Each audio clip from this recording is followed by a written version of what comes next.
இன்னைக்கு உண்மையிலேயே உங்க எல்லாருக்கும் ஒரு இன்ட்ரெஸ்டிங்கான நியூஸ் தான் எடுத்துட்டு வந்திருக்கேன். இன்னைக்கு ஜூலை 2 யுஎஃப்ஓ டே. யுஎஃப்ஓ டே அப்படின்னா என்ன அப்படின்றத பற்றி தான் யோசிக்கிறீங்களா? அப்போ உங்களுக்காக தான் இந்த எக்ஸ்பிளனேஷன் நான் எடுத்துகிட்டு வந்திருக்கேன். யுஎஃப்ஓ அப்படின்னா என்னென்னா அன்ஐடென்டிஃபைடு ஃப்ளையிங் ஆப்ஜெக்ட்.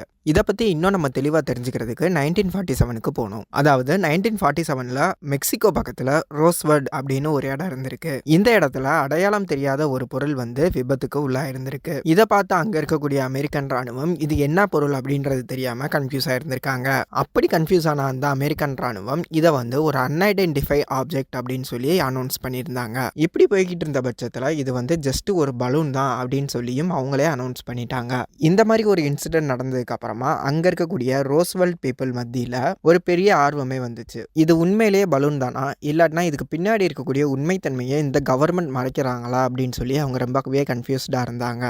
இந்த மாதிரியான கன்ஃபியூஷனுக்கு ஒரு முடிவு கட்டுறதுக்கு அங்க இருக்கக்கூடிய அமெரிக்கன் கவர்மெண்ட் அவங்களே ஒரு முடிவு எடுத்தாங்க. பீப்புள் எல்லாருமே ஏன் ஒரு அடையாளம் தெரியாத பொருளுக்காக இவ்வளோ பயப்படுறாங்க, இவ்வளோ இதாக இருக்காங்க அப்படின்னு சொல்லிட்டு இந்த யுஎஃப்ஓ டேவை ஒரு அவேர்னஸ் டேவா அனௌன்ஸ் பண்ணியிருக்காங்க. ஸோ உங்க எல்லாருக்காகவும் நான் நெக்ஸ்ட் வீக் கண்டிப்பாக இன்னொரு இன்ட்ரெஸ்டிங்கான நியூஸோட வரேன். அது வரைக்கும் நம்ம இஎல் டிவியை சப்ஸ்கிரைப் பண்ணாதவங்க மறக்காமல் சப்ஸ்கிரைப் பண்ணிக்கோங்க.